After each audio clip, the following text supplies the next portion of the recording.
Ancora vittime nel canale di Sicilia, pesante bilancio di un naufragio avvenuto nella notte, 6 morti, 10 superstiti, tanti dispersi, erano partiti in 56.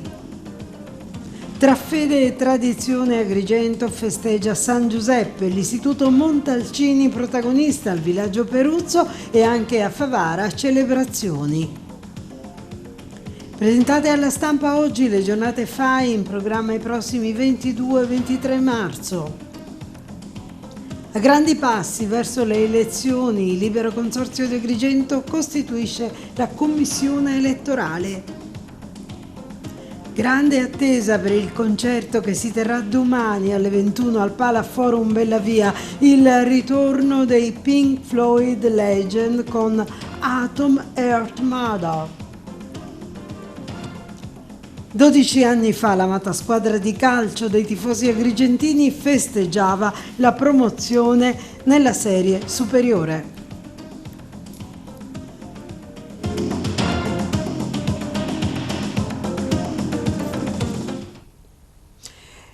Ben trovati, apriamo il nostro TG con un'altra ennesima tragedia nel canale di Sicilia. Sono riprese stamane le ricerche di una quarantina di dispersi nell'ultimo naufragio avvenuto al largo delle coste tunisine. Ieri pomeriggio le motovedette della Guardia Costiera e della Guardia di Finanza avevano sbarcato a Lampedusa 10 superstiti e 6 cadaveri recuperati al largo dell'isolotto di Lampione.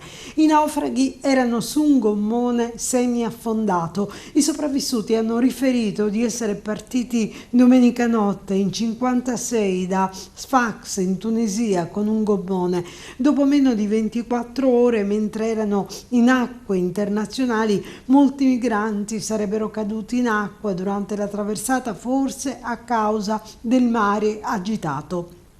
Il gommone ha proseguito la sua navigazione. Ieri pomeriggio, oramai semi-affondato, è stato intercettato nelle acque antistanti l'isolotto di Lampione. Oggi i 10 naufraghi, 6 uomini e 4 donne, verranno ascoltati dalla polizia e si cercherà di ricostruire con maggiore precisione cosa sia accaduto e poi di vagliare il loro racconto. Le 6 salme, tutti uomini, sono state portate già nella camera mortuaria del cimitero di Cala Pisana, dove verranno sottoposte ad ispezione cadaverica. E cambiamo argomento, parliamo oggi della festa di San Giuseppe che la comunità cristiana celebra, una figura che ha un grande significato perché oltre ad essere il patrono del papà, oggi è la festa del papà, è il protettore di lavoratori, artigiani ed altre categorie. Al santo è legata in particolare la sua intercessione avvenuta nel corso di una carestia medievale. Per questo le famiglie ricche preparano tavolate di cibo aperte e dirette essenzialmente ai poveri come segno di devozione e ringraziamento. In Sicilia poi sono caratteristiche le sfinge di San Giuseppe, che sono dolci di pasta fritta, proposte ripiene di ricotta o semplici. Noi abbiamo realizzato una serie di interviste nel corso delle quali partiamo di tutto questo, a partire da quella con l'arcivescovo di Agrigento, Monsignor Alessandro Damiano. Da oggi San Giuseppe, lei qui presso la chiesa di San Giuseppe, santuario diocesano, una manifestazione che vede coinvolti anche gli alunni del Niccolò Gallo nella preparazione della minestra. San Giuseppe, custode del Redentore, sposo di Maria, da molti riconosciuto come il patriarca San Giuseppe. È diffuso in tutta la diocesi, diffuso in tutta la chiesa, no? Oggi tante parrocchie sono in festa come un sol uomo, come una sola comunità, che è quello che è la chiesa. E stamattina, come anche l'anno scorso, siamo qui con la collaborazione dei cuochi con la minestra tradizionale di San Giuseppe, un giorno di festa che ci richiama la paternità. La paternità dei genitori, del papà, e la paternità spirituale. Credo che il tema della paternità è un tema importante che richiama educazione, cura, protezione.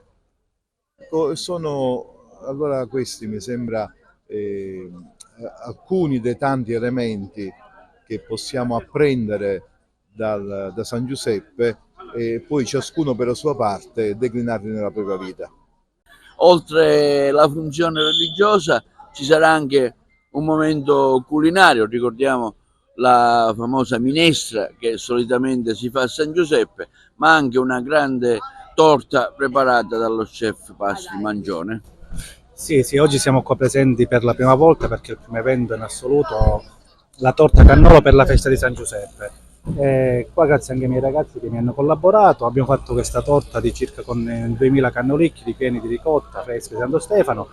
Diciamo che è una torta anche molto particolare perché ha richiamato in pieno tema la festa di San Giuseppe.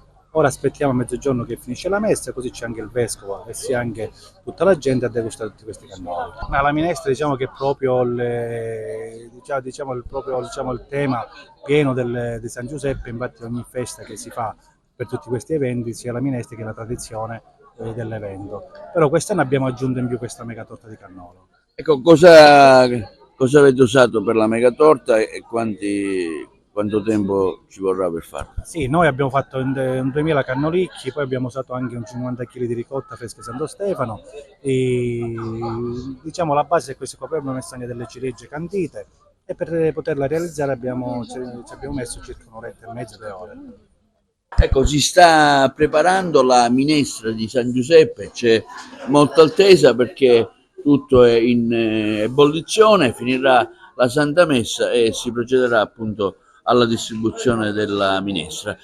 Allora, diciamo che la minestra di San Giuseppe viene preparata in occasione di questo periodo, quindi del festeggiamento di San Giuseppe. Si utilizzano le verdure di stagione e i legumi. In particolar modo questa minestra è preparata con il finocchietto selvatico di montagna, il cavolo forte, il cavolfiore, carote, sedano, cipollotto, piselle secche, fagioli e lenticchie. Questa è proprio quella caratteristica che viene preparata ad Agrigento. Quindi tra poco la distribuirete? Sì, al momento in cui termina la messa il prete Don Vincenzo benederà la minestra e sarà distribuita dai nostri alunni dell'Istituto Niccolò Gallo come consuetudine di ogni anno. Ormai è una tradizione diventata, ecco, da diversi anni che noi vi seguiamo come TVA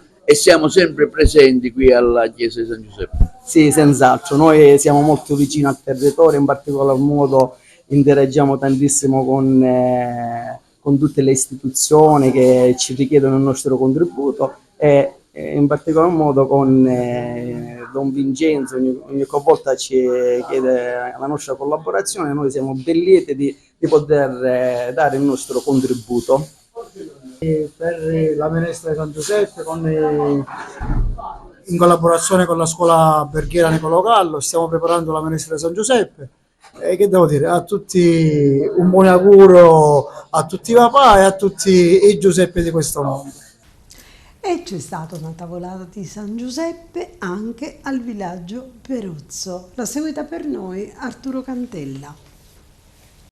Oggi l'Istituto Levi Montalcini, il Plesso Manhattan, nel villaggio Peruzzo, ha voluto ricordare San Giuseppe, una festa importante anche perché rappresenta la festa del papà. Sì, è una delle tante iniziative che facciamo nella nostra scuola. Questa mattina i ragazzi del Plesso Margheritacchi hanno voluto, assieme a tutto il corpo docente e personale ATA, celebrare questa festa che rappresenta la festa del papà, di tutti i papà, ma soprattutto è un momento di condivisione, di unione, di gioia e in questo anche un rapporto sinergico con tutti gli altri enti formativi che ci sopportano e che soprattutto diciamo in un momento così di crescita per i nostri alunni. oggi è la festa di San Giuseppe, una festa diciamo importante per il mondo della religione, ma anche perché è la festa del papà. È la festa del papà perché San Giuseppe è scelto da Dio per essere padre putativo del figlio di Dio, nato dalla Vergine Maria. Ha vissuto la sua paternità in pienezza accompagnando Gesù nella sua crescita, dalla nascita fino a quando incomincia a crescere, e ha insegnato a lui i primi passi della vita. Quello che i genitori dovrebbero sempre fare e fanno, con sacrificio, con sforzo, con impegno e attenzione. Quello che San Giuseppe ha fatto, infatti lo chiamiamo padre, questo custode, che ha saputo custodire, vigilare su Gesù, che è la parola che si è fatta carne. È bello che oggi i ragazzi possono vivere questo momento ricordando questa festa, no? È bello perché si mette al centro il ruolo di un padre che ha generato, è un padre che poi deve sempre ricordare che ci sono dei figli verso i quali rivolgere un'attenzione e dedicare tempo, non lo scarto del tempo, ma il tempo della vita.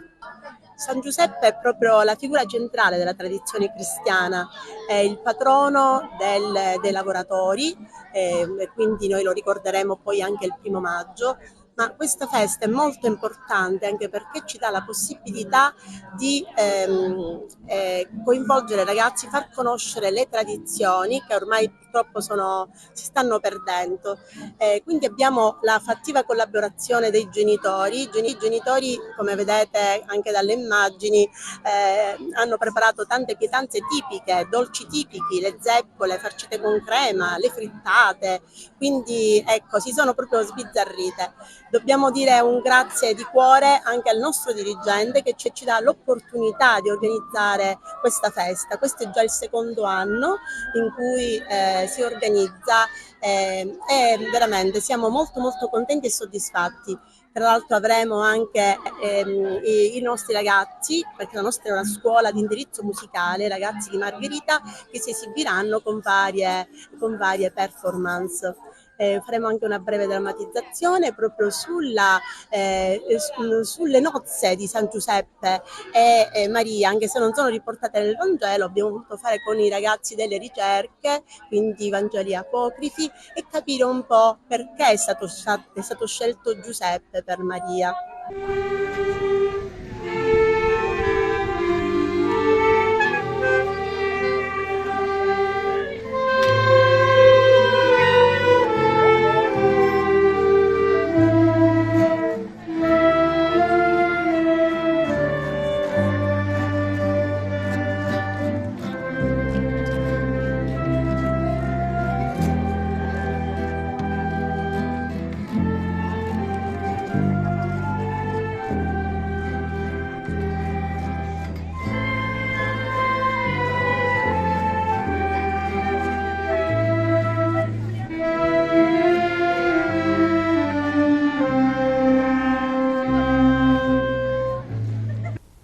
Anche a Favara festeggiamenti per San Giuseppe, ci riferisce Giuseppe Moscato. La città di Favara festeggia e onora San Giuseppe, il santo più amato, nella tradizione popolare e nella religiosità che da sempre contraddistingue il legame della città di Favara con il patriarca. Ieri nella chiesa del Rosario il primo incontro tra i vecchi e i giovani per continuare nella tradizione, e poi la Santa Messa che ha preceduto la processione. Il simulacro di San Giuseppe è stato trasportato dalla sua sede naturale, la chiesa del Rosario in piazza Cavour, alla chiesa madre, dove oggi ci saranno le solenni celebrazioni per il 19 marzo. Non manca naturalmente anche la tradizione popolare, che a Favara è caratterizzata dalle tavolate di San Giuseppe e della famosa minestra, che questa sera, grazie alla collaborazione con l'Istituto Ambrosini, la Proloco e l'Associazione San Giuseppe, sarà distribuita a tutti. Ma sentiamo l'arciprete Don Nino Gulli. La figura di San Giuseppe, come la figura dei santi, è attuale perché la santità è attuale. E la figura di Giuseppe è importante sia perché a Favara c'è una fortissima devozione, un legame con questo santo, ma per il significato che questa festa porta con sé. Non dobbiamo dimenticare che è anche la festa del papà, perché la Chiesa ci ha insegnato a guardare a San Giuseppe come colui che ha avuto questo ruolo unico, che è il ruolo di essere il padre di Gesù. La Chiesa lo venera come il custode della Santa Famiglia, al compito della paternità, al compito della custodia, il compito dell'attenzione nei confronti della Vergine Santa e di Gesù. Ecco che allora l'attualità di San Giuseppe sta proprio in questa sua unicità, e oggi con questo momento siamo nel vivo della festa. Abbiamo celebrato già i primi vespri di questa solennità, domani saremo impegnati con tutte le iniziative che coinvolgeranno al mattino le scuole per i momenti celebrativi, e poi nel pomeriggio sempre le scuole con la realizzazione delle tavole votive, con l'Istituto Ambrosini che realizzerà la minestra in piazza, che poi dopo la celebrazione delle 18:30 benediremo e condivideremo tutti insieme. Tante iniziative che saranno l'occasione per riscoprire tradizioni e rivivere la nostra fede nel segno di San Giuseppe. Religiosità ma anche tradizione popolare che camminano di pari passo. L'uomo ha sempre sottolineato il momento della festa accompagnandolo con delle tradizioni, e per noi che siamo siciliani la festa si fa soprattutto a tavola. Tutte le feste religiose hanno sempre dei dolci caratteristici o delle pietanze che la accompagnano, le frittate, la minestra, le frittelle, le sfinge di San Giuseppe. Sono tutti segni che la comunità nel tempo ha utilizzato per sottolineare un aspetto che è l'aspetto della festa, quindi antropologicamente un fatto naturale, e a noi piace ricordare quelle tradizioni perché in quelle tradizioni si è sedimentata la fede di un popolo. I locali dell'ex ospedale di San Giovanni di Dio in via Giovanni XXIII della città è operativa la Casa di Comunità, una struttura che si avvale di un'intesa innovativa tra azienda sanitaria e Federazione Medici di Medicina Generale di carattere sperimentale, con il coinvolgimento diretto degli stessi. Presteranno servizio tutti i giorni feriali dalle 8 alle 20. E sempre in tema di sanità, la direzione strategica dell'ASP di Agrigento ha approvato le graduatorie per l'attribuzione ai dipendenti del comparto dei cosiddetti differenziali economici di professionalità, le ex fasce retributive che comportano una progressione economica orizzontale a decorrere dallo scorso gennaio 2023.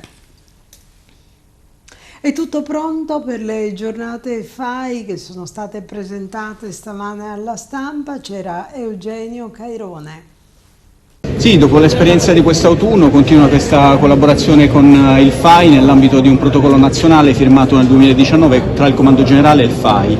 E si tratta di aderire a una manifestazione che ha un significato particolare per la città, perché verranno inseriti in questo percorso diversi siti di interesse storico e ambientale, tra questi il palazzo che è sede del comando provinciale sin dal 1900, che è questo palazzo in cui ci troviamo, il Palazzo Vadalà. Quindi un momento di apertura alla città, di cultura, di partecipazione anche degli studenti e quindi di coinvolgimento dei più giovani. C'è qualche novità, tipo una mostra che verrà aperta? Sì, in questo caso ci sarà l'esposizione della mostra fotografica realizzata col fotografo Massimo Palamenghi in collaborazione con la diocesi. Il tema è quello della devozione, della fedeltà alla Virgo Fidelis, che è protettrice dell'Arma, quindi vengono ritratti dei santuari o delle chiese della nostra provincia in cui c'è la figura del carabiniere, quindi sia a testimoniare questo legame forte e sia a rappresentare appunto la devozione dell'Arma nei confronti della sua protettrice. Intanto sono giornate FAI che sono dedicate ai 50 anni del FAI, è un'edizione speciale, ma anche ad Agrigento Capitale e poi anche uno sguardo sull'Europa. Noi ovviamente ci concentreremo di più su Agrigento, in particolare il Palazzo Vadalà, dove adesso stiamo facendo la conferenza stampa, e poi la Biblioteca La Rocca, e poi saliremo alla Biblioteca Lucchesiana, e poi apriremo due siti che sono legati all'ambiente, quindi Fondo per l'Ambiente e il Giardino Botanico e Villa Genuardi, ma poi poi ci sposteremo anche in provincia, a Favara, apriamo 3 splendidi beni, la Chiesa del Rosario e poi anche il Palazzo Cafisi e il Palazzo di Ciché, che ci ricollega sempre al tema dell'ambiente, e infine saremo a Cattolica Eraclea. A Cattolica Eraclea avremo un tour guidato, una cittadina che merita di essere valorizzata nel centro storico, e poi la visita della chiesa di San Giuseppe. Quindi partecipate tutti, iscrivetevi al FAI e guardiamo anche al tema dell'Europa che in questo momento ci riguarda. A presto. Una giornata importante dedicata all'importanza delle foreste. Il 21 marzo infatti si celebra la giornata mondiale delle foreste, finalizzata alla sensibilizzazione dei cittadini ma anche della popolazione scolastica, a voler significare appunto l'importanza a livello planetario delle foreste, dei servigi che questa offre naturalmente all'uomo, come l'acqua, il contrasto al dissesto idrogeologico, produzione di legno, cibo e tutte le esternalità positive che una foresta nel sistema planetario appunto può generare. Al via i lavori di ristrutturazione del poliambulatorio Giulio Castellino di Palma di Montechiaro per la realizzazione della casa di comunità finanziata dal PNRR. Il sindaco palmese Stefano Castellino ha avvisato gli utenti che da questa mattina l'ingresso alla guardia medica sarà temporaneamente spostato in via Rubicone. E a grandi passi andiamo verso le elezioni per i liberi consorzi, e ad Agrigento è stata costituita la commissione elettorale. Il Libero Consorzio Comunale di Agrigento ha istituito l'ufficio elettorale per predisporre tutti gli atti e adempimenti inerenti alle elezioni di secondo livello nei liberi consorzi siciliani fissate il 27 aprile prossimo. L'ufficio elettorale risulta composto da Roberta Marotta nel ruolo di presidente, Michele Giuffrida, componente, Pietro Librici, componente, e Antonio Insalaco, segretario.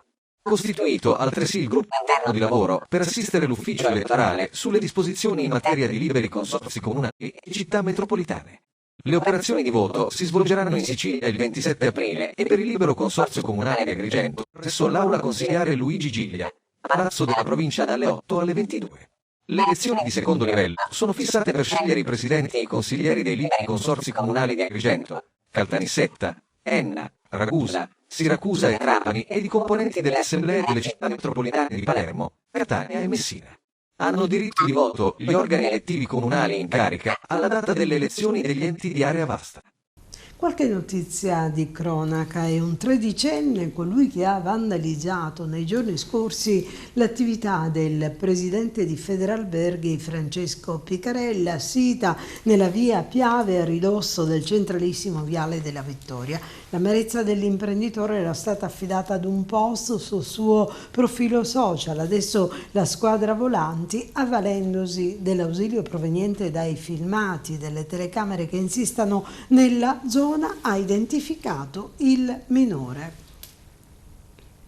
e si trova ricoverato in prognosi riservata al reparto di neurochirurgia dell'ospedale Sant'Elia di Caltanissetta un 25enne travolto con un'auto da un pirata della strada per le vie del centro storico di Agrigento. Il giovane ha riportato anche un trauma cranico ed è stato dapprima soccorso e portato al San Giovanni di Dio e poi trasferito a Caltanissetta. Naturalmente adesso è caccia al pirata della strada, alla guida dell'auto che ha investito il ragazzo. Il conducente dopo l'incidente non si è infatti fermato ed è scappato, ma sulle sue tracce ci sono i carabinieri. Crisi delle marinerie, una delegazione di Sciacca con quelli di Mazzara del Vallo vanno a Palermo a protestare.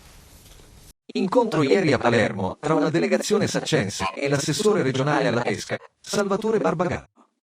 L'incontro è stato in naturale seguito alle note ufficiali inviate dall'amministrazione comunale e dalle cooperative di settore, nonché al documento approvato dal Consiglio Comunale di Sciacca, con cui è stato lanciato un grido d'allarme sulle difficoltà che stanno mettendo in ginocchio il comparto ittico locale.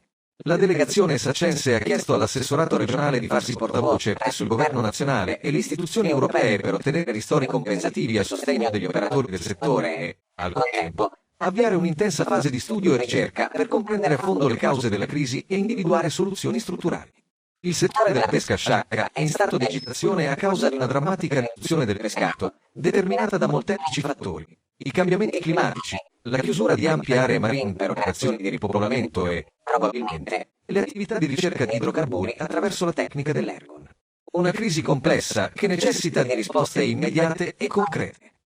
Il comune di Racalmuto rischia il commissariamento per la mancata approvazione del bilancio di previsione 2025, lo dice il consigliere comunale Salvatore Petrotto, che in una nota sottolinea come sia previsto da una circolare della Regione Siciliana un termine per l'approvazione che era fissato al 28 febbraio 2025, che quindi è già scaduto.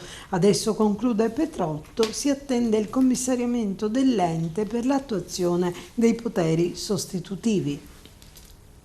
E l'ufficio gare del Libero Consorzio Comunale di Agrigento ha aggiudicato l'appalto per i lavori di adeguamento antisismico, impiantistico e funzionale dell'Istituto di Istruzione Superiore Francesco Crispi di Ribera.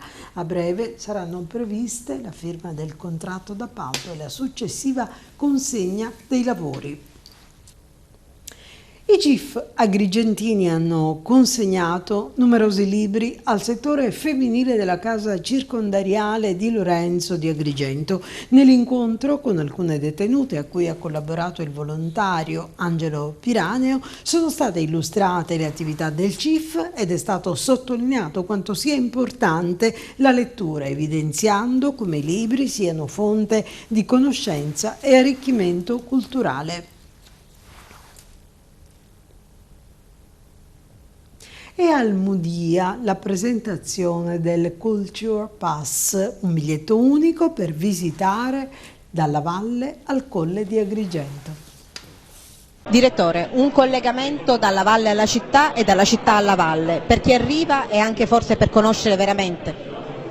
Sono due aspetti della stessa città che ognuno ha le proprie caratteristiche e le proprie peculiarità. Oggi cerchiamo con questo progetto condiviso non solo con la Curia ma con Copiculture, che ha voluto sostenere questo progetto assieme a noi. Mettiamo in relazione due parti di una città meritevole di essere visitate, meritevole di essere offerte ad un pubblico non solo della valle, ma un pubblico che possa apprezzare e ammirare le bellezze di Agrigento nella sua totalità. Padre Pantillo, direttore per i beni culturali della diocesi. Cosa sta succedendo oggi ad Agrigento? Finalmente valle e città si stringono in un abbraccio?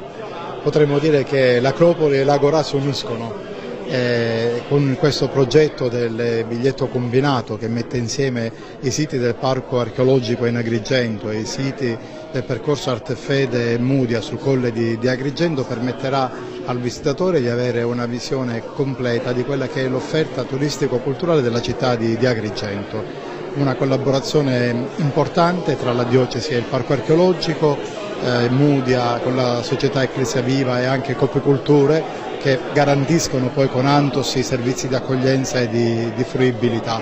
La cattedrale, il Museo Diocesano e Santa Maria dei Greci con la Valle dei Templi e il Museo Pietro Griffo, un percorso che permette di comprendere 2500 anni di storia in pienezza. Questo biglietto include anche dei nuovi percorsi, aprite pezzettini della città che magari non erano assolutamente fruibili.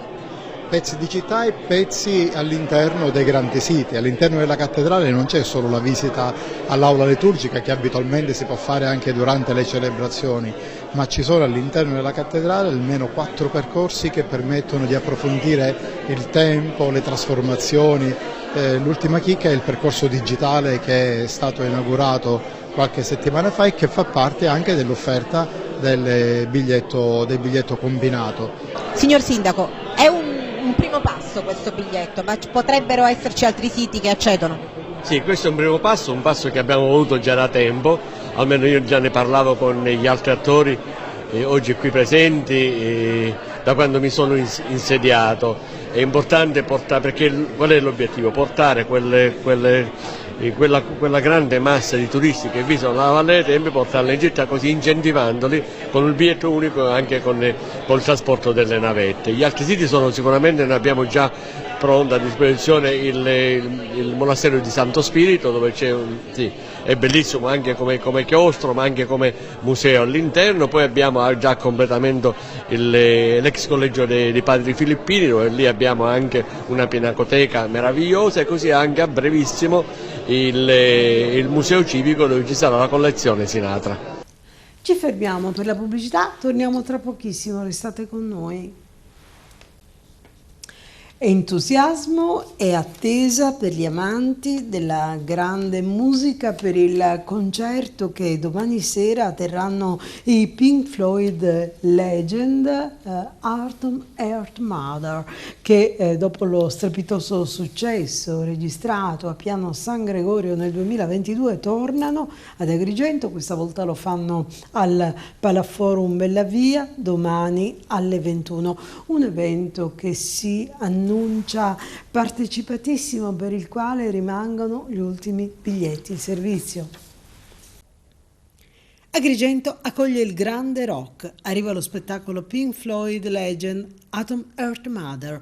Il 20 marzo, domani, il Palaforum Bellavia sarà il palcoscenico di uno spettacolo straordinario, un viaggio psichedelico nella storia della leggendaria band britannica che ha venduto circa 250 milioni di dischi in tutto il mondo. Dopo il grande successo del 2022 al Teatro Valle dei Templi a Piano San Gregorio, i Pink Floyd Legend tornano con un'esibizione mozzafiato, pronta a trasportare il pubblico in atmosfere uniche e senza tempo. Uno spettacolo immersivo che fonde musica, luci e scenografie, regalando agli spettatori un'esperienza sonora e visiva irripetibile.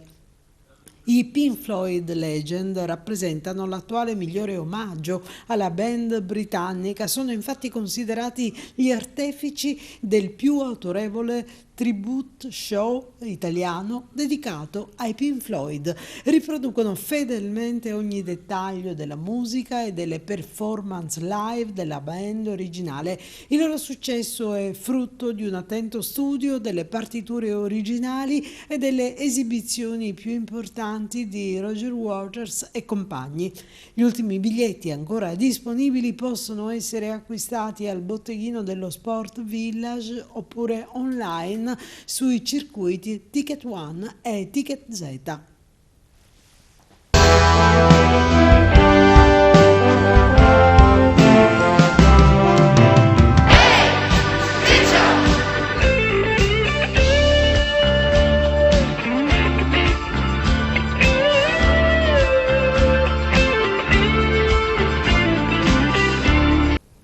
La CNA sta organizzando un importante appuntamento che servirà a raccontare e promuovere il territorio, la storia, le tradizioni e la cultura nel mondo attraverso l'arte gastronomica e quella del saper fare dei maestri artigiani, con la presenza e il coinvolgimento dei Buyers nazionali. Il progetto, che porta la firma di chef e pasticceri e CNA, è stato lanciato durante l'Assemblea regionale dei cuochi siciliani che si è tenuta nella città dei Templi presso l'Istituto Professionale Niccolò Gallo, un grande evento da realizzare nell'anno di Agrigento, capitale italiana della cultura, sulla scia di quelli già andati in scena nella suggestiva location di Taormina, dove le due organizzazioni, in un contesto di stretta e fattiva collaborazione, hanno già raccolto notevoli successi sia in termini di partecipazione che di critica.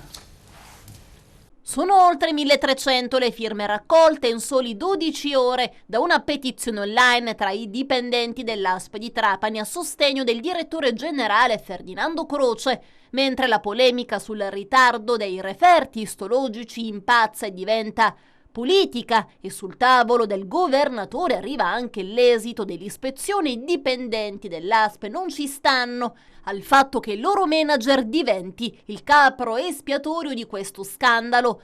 Sono questi giorni di grande apprensione e sconforto per i gravissimi fatti accaduti relativi ai ritardi inammissibili nell'espletamento e consegna degli esami istologici noti oramai a tutti dopo la diffusione da parte della stampa.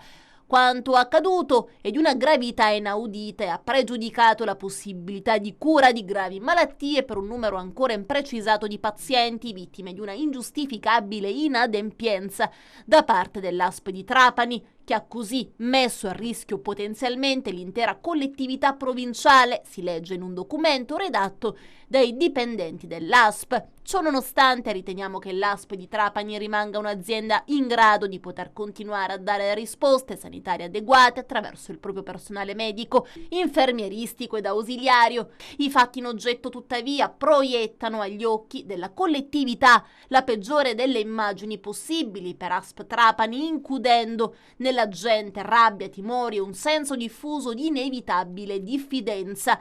Proprio per questo la politica, che soprassiede alla gestione della sanità, se davvero tiene alla salute della gente del territorio, dovrebbe essere in grado in questo momento di dare una risposta adeguata, affrontando il problema alle radici, al netto degli interessi elettorali. La politica dovrebbe dunque mettere in campo la strategia più utile ad affrontare l'attuale grave contingenza, strategia che non è certo quella di creare discontinuità e interruzione, ma semmai sostenere in tutti i modi possibili l'attuale governo ASP per mettere in grado l'azienda di fronteggiare tutte le ripercussioni e le conseguenze inevitabili di quanto accaduto, pena il caos totale. Per queste motivazioni, nello stesso modo in cui condanniamo la grave inadempienza che ha riguardato gli esami istologici, chiediamo che la politica si adoperi per mettere in condizione il nostro direttore generale di far fronte ora più che mai a tutte le criticità e modi appropriati per garantire la salute dei cittadini e la serenità degli operatori sanitari, considerando del tutto sbagliato e ulteriormente dannoso per ASP Trapani che il neo direttore generale diventi il capro espiatorio di un sistema che miri solamente a ricercare una vittima sacrificale a cui chiedere dimissioni per mere logiche di convenienza politica. Il nostro direttore è un giovane, come tale carico di entusiasmo. Fin dal primo ingresso nella nostra azienda ha dimostrato gentilezza e sensibilità, rispetto per i propri collaboratori, grande capacità di motivazione nei loro confronti, indubbia competenza tecnica, manageriale in campo sanitario e palese coraggio di attuare scelte già numerose e atte a garantire nel migliore dei modi la salute pubblica sul territorio di ASP Trapani, proprio per rispetto di chi ha pagato con l'aggravarsi della sua malattia o con la propria vita la mancanza per tempo degli esami istologici e per chi potrebbe pagare in futuro le conseguenze. Sentiamo il dovere etico e morale di chiedere alla politica che si cambi definitivamente passo nel modo di gestire le questioni sanitarie attraverso una petizione partita da un gruppo di dipendenti amministrativi del comparto dell'ASP Trapani e subito rilanciata anche dalla dirigenza sanitaria, professionale, tecnica e amministrativa.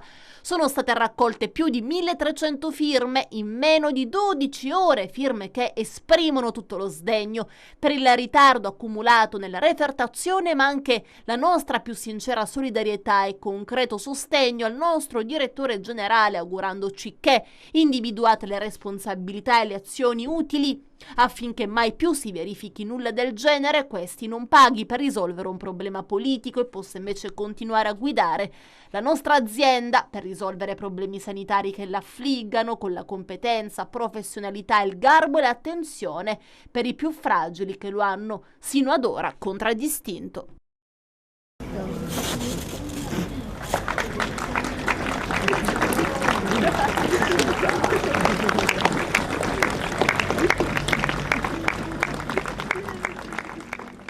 Il tramonto, nuova vita. Il tramonto racchiude tutte le nostre aspirazioni, i sentimenti della giornata e fa preludere all'alba. Ecco, dobbiamo pensare, leggendo il messaggio di Nadia, a tutto quello che facciamo quotidianamente perché possa essere fatto meglio il giorno dopo. Lavorare ogni giorno per costruire la legalità. Servono uomini e donne e ragazzi che credono fermamente che dopo la sera c'è sempre un'alba. Mi è piaciuto che ha ricordato gli uomini che nel silenzio sotto traccia lavorano per il bene della società. Siamo tanti, apparteniamo a tutte le istituzioni, alla società civile, Libera ne è un esempio. E siamo animati dal sentimento del ricordo, dal ricordo della storia, dalle tanti morti che hanno purtroppo interessato il nostro territorio e la nostra terra di Sicilia, senza risparmiare nessuno, dai giornalisti ai politici, ai magistrati, alle forze dell'ordine, al prefetto Carlo Alberto Della Chiesa, generale dell'Arma, quindi uomini e anche a persone semplici, umili, che servivano come anche gli altri, lo Stato, svolgevano il proprio dovere.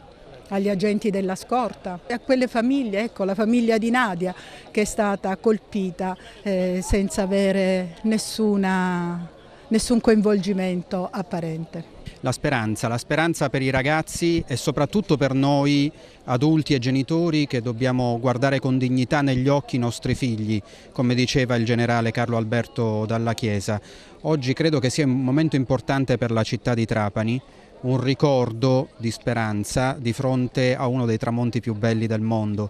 Per noi è fondamentale richiamare ovviamente la massima espressione delle capacità investigative dell'Arma dei Carabinieri, in particolare del ROS, che il 16 gennaio 2023 hanno interrotto la lunghissima latitanza di Matteo Messina Denaro. Questo è il nostro messaggio di tramonto in attesa di un'alba più bella, migliore. Noi dobbiamo puntare ad una città che sia bella, perché Trapani è un territorio bellissimo, non solo la città, tutta quanta la provincia. Penso che sia uno dei territori in assoluto più belli d'Italia e merita tutta questa speranza per noi, per i cittadini e soprattutto per i ragazzi. Vogliamo ricordare Nadia, l'abbiamo citata in lungo durante questa cerimonia. Nadia scrisse questa poesia pochi giorni prima di morire, prima della tragedia della strage dei Georgofili, ed è a lei che è stata dedicata la cattura di Matteo Messina Denaro, uno dei momenti più importanti del contrasto a Cosa Nostra. La prima cosa che mi è venuta da pensare è che la presenza di Libera, di migliaia di ragazzi e di ragazze, migliaia di vittime o di familiari di vittime degli eccidi di mafia il 21 marzo, anche per il tramite di questi colori, possa far diventare questa città, questa nostra comunità, queste nostre città un po' più in maniera positiva, splendenti. Il pomeriggio se ne va, il tramonto si avvicina, un momento stupendo. Il sole sta andando via, a letto. È già sera e tutto è finito. E adesso lo sport. Oggi non c'è più, ma 12 anni fa, in questi giorni, l'Acragas festeggiava la promozione nella sede superiore. Carmelo Lentini. Dopo 12 anni esatti, l'attuale dirigenza biancazzurra cancella l'Acragas dal campionato di Serie D Girone I, dopo aver pianificato il tutto alla presenza di un notaio. La vicenda si è consumata nella serata di lunedì scorso dopo un primo tentativo effettuato al comune di Agrigento. Adesso si attende ufficialmente la ratifica da parte della LND, che avrebbe ricevuto il tutto dalla società nella giornata di martedì scorso e quindi prima delle designazioni riguardanti il prossimo turno. Il gigante dovrà dunque fare un passo indietro e ripartire dai campionati dilettantistici minori e con una nuova denominazione. Termina tristemente il cammino dell'Acragas in Serie D dopo essere approdato dopo 18 anni dai tornei inferiori e dopo vani tentativi. Tifosi in fermento, sportivi in ebollizione che adesso anelano un proprio ritorno, anche se si dovrà ripartire dalla base. L'ultima trasferta con la Regina è stata organizzata ed effettuata alle prime luci dell'alba della stessa domenica, ma secondo voci fondate il gigante è pronto a risorgere, a ripartire più forte di prima con gente motivata, colpita nell'orgoglio, e presto dovrebbero esserci delle novità importanti. Il gigante barcolla ma non molla, si sussurra in città. mentre tristemente gli ultimi calciatori fuori sede lasciano la città dei templi. Alcuni si trovano nelle proprie residenze, compreso il tecnico Giancarlo Favarini, che solo martedì scorso ha avuto conferma del decesso a Cragantino. Facendo un passo indietro di 12 anni, proprio di questi tempi, si festeggiava il ritorno in Serie D dopo 18 anni esatti. Si giocava al Concadoro contro il Monreale, si vinse 0-2 e si raggiunse la certezza matematica tra il tripudio dei propri tifosi. Erano i tempi di Pino Rigoli in panchina con Roberto Lamalfa, che era suo secondo, mentre questa era invece la formazione titolare che traghettò il gigante in Serie D. Il portiere Russo, Parisi, Alletto, Aprile, Vindigni, Fallea, Bonaffini, Pellegrino, Contino, Arena, Criniti, oltre a altri giocatori, tra i quali spiccava sicuramente l'attaccante rosa. Ma gustiamoci un po' di quella che è stata 12 anni fa l'epilogo felice di un Acregas che ritornava dopo 18 anni in Serie D.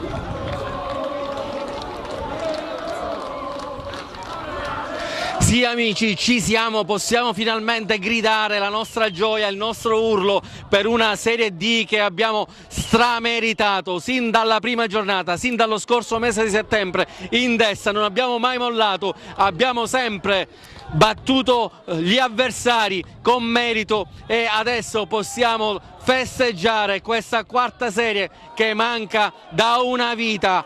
Qui ormai è festa con tifosi che hanno invaso pacificamente il Concadoro, l'abbraccio con i nostri giganti, con Pino Rigoli che viene chiamato a gran voce dal popolo biancazzurro: aspettateci allo stadio Esseneto perché la festa deve continuare ancora. Immagini in diretta Salvatore e Giuseppe Barresi per queste scene che entreranno sicuramente nella storia del libro Acragantino. Dopo tantissimi anni torniamo in quarta serie, abbiamo mantenuto la testa della classifica sin dallo scorso mese di settembre e a 3 giornate dal termine abbiamo conquistato la matematica certezza di poter disputare la Serie D. Ci siamo amici, ci siamo finalmente dopo 9 mesi dal 17 giugno,